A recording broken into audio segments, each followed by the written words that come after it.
Theresa, who's in Stratford. Theresa, what can you tell us? Good afternoon. I'm Theresa Caballero, and I'm from El Paso, Texas, and I'm a criminal defense attorney, and I was a prosecutor for 3 years. And I want to weigh in on the police situation. Well, you're fairly well qualified, Theresa, so I'll just sit back and listen if that's all right with you.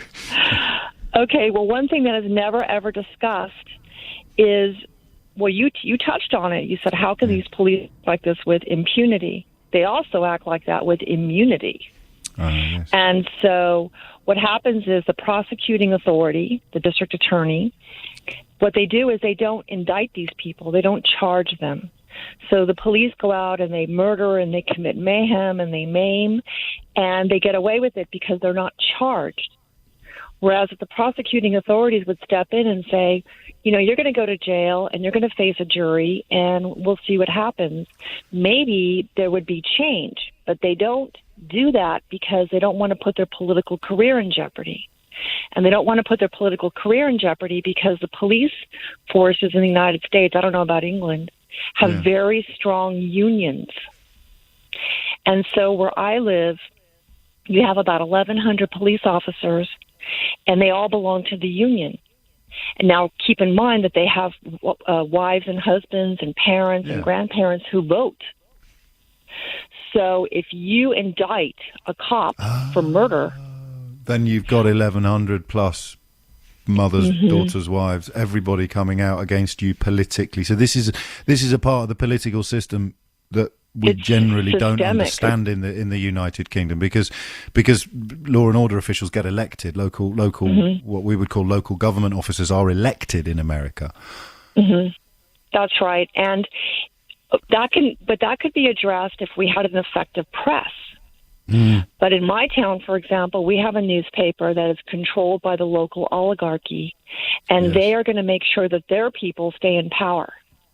So they have reporters who they turn a blind eye to these horrible atrocities.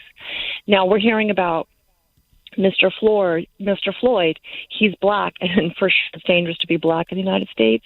But this is a very common phenomenon amongst the poor. So where I live, we have about a 5% black population. Most of us are Mexicans.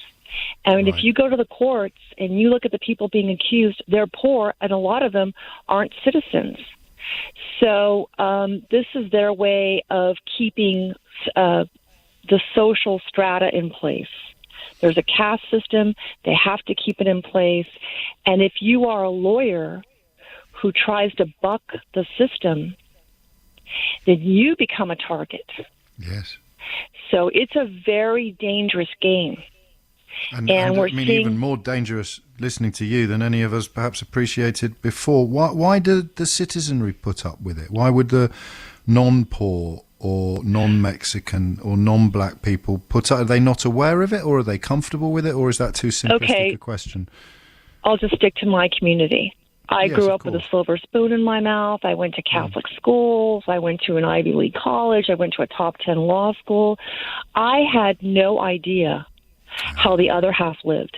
Okay. And so when I went out and hung my own shingle and started doing criminal defense work, I'd have these people come into my office beaten to a pulp. And I'd say, well, what happened? Well, they'd be charged with assault on a peace officer or resisting arrest. But what I started seeing and I came to understand is that there's a pattern. The cops go, and you see what they look like in the United States, these steroid pumped up killing machines, and they patrol their beat. And if they see you drop a cigarette butt on the sidewalk, they're going to show you. They're going to teach you a lesson. What if you dropped a cigarette butt on the sidewalk, or I dropped a cigarette butt on the sidewalk? What would they do to us? Okay, so if you're on the west side of town, which is the white side of town, with the privileged side of town, and you drop a cigarette, you can do a line of cocaine. They're not going to do anything. But if you're walking on the other side of the tracks, or you're me, because I'm well known because of my work fighting the police department, I'm going to get a ticket for jaywalking. So it is a dangerous game. And, in Albuquerque, New Mexico, which is about 250 miles north, they had you can look this up, police department that about 3-4 years ago, they had literally gunned down and killed 36 people in a 4-year time period. And Out of those 36 murders, they're murders committed by police officers, one was caught on a body cam, and only because there was an uproar did the district attorney press charges. And she pressed charges, but she passed the case to a special district attorney because she didn't want to take the heat. Right. And that district and that attorney, would be based on for reasons of re-election. Right. And that DA or the the special prosecutor who tried the case, in my opinion, because I watched it from El Paso, she threw it. She literally threw that case. And what's going on in Minnesota, and I don't know all the ins and outs, and I don't trust what I read, but the local county attorney who would be the prosecuting authority in charge of prosecuting these derelict cops, he's not on the case. Interestingly, the governor appointed a special prosecutor. So I'd like to know how that happened. Why did the local county attorney abdicate his responsibilities, or did he? Or was he just taken off the case because he wasn't willing to do what needed to be done? But what we need is courageous district attorneys willing to do their one term and get booted out, but do the right thing and let them know there's a new sheriff in town. Theresa, can I take a commercial break and come back to you? Because sure. It's not every day I get a prosecuting attorney on the line to discuss pretty directly, and I've just looked you up online. You really do know what you're talking about, so I'd like to avail myself of the opportunity to talk to you a little longer. You've given me a real skeleton key here, because I look at some of the people in the Republican Party who hadn't really shown any evidence of being quite as depraved as Donald Trump, but they continue to facilitate it because they're frightened of losing their jobs. It really is that simple. They think he's their best chance of re-election or their best chance of staying in office. And when we look at scenes of this awful policing, ignoring it is the best chance of local government officers or district attorneys of keeping their jobs, because they don't want to upset the powerful police lobby. And similarly, if the racism is as endemic as is becoming increasingly clear, they know that there won't be enough public outrage at their conduct, and if everyone just stays quiet, doesn't bring any charges, it will eventually all go away. Have I got that right? Well, first of all, just blanket accept that the United States is still fighting the Civil War. Just accept that, put that to the side. Wow. Then you get into places where, for example, I said in my community we have 5% blacks, but we have we're 85% Hispanic. But you're talking about how the poor people are treated by the system, and they're crushed by it. And so if they go and police these poor neighborhoods and arrest you, and you don't have a good lawyer, and you end up with a conviction, well, guess what? You're not going to vote, and you're not going to be in the jury pool. So who's voting and who's on the jury pool? People who have no concept of how the police conduct themselves in these communities. So when you bring them down for jury duty, when they're reading the paper, but the paper is run by the local elites, and it's not going to talk about the police brutality because that's bad for business. So they really believe that if you've been arrested, you must have done something wrong. And so when I'm dealing with jury pools and trying to pick a fair jury for a client who's been accused of whatever, it's really hard to draw a good jury. Now in El Paso, I have I'm sorry? Because, of course, constitutionally, it's supposed to be a jury of your peers. And the way you describe it, there's not a chance in hell of them getting a jury of their peers. In fact, it's almost guaranteed they'll get a jury of the polar opposite. Let me give you an example. There was a black guy who was brutally murdered by the police in Baltimore, Maryland, about 4 years ago. And I think they beat him up, and then they threw him in the back of the paddy wagon, and they handcuffed him. And the ride was so rough in the back of this metal wagon that he ended up being jostled about the wagon and died. And the district attorney who had just been elected for Baltimore has got a lot of black people. Yeah. She was black, and she charged those cops. And it was such a beautiful thing to see. Oh, my God, finally we have a prosecuting authority who is going to buck the system, buck the police union. She charged him, but guess what? Go on. Not guilty. White jury. White jury. So, God, it's so stark as you describe it. So what is the likelihood of white Americans looking at the footage that I'm a white Englishman looking at this footage and being absolutely staggered and shocked. I feel the scales falling from my eyes. What are the chances of white Americans going through, or wealthier black and minority ethnic Americans looking at this footage now and feeling scales fall from their eyes? Is it possible?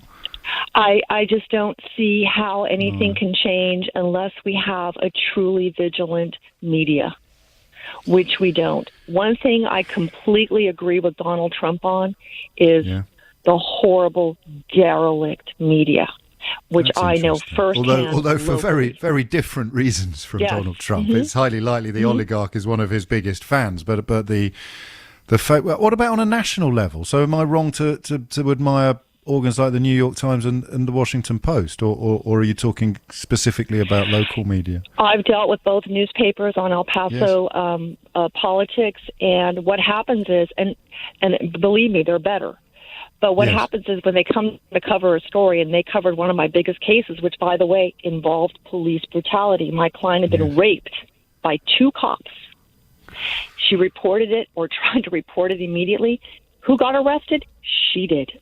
She got arrested for, quote-unquote, false report to a peace officer.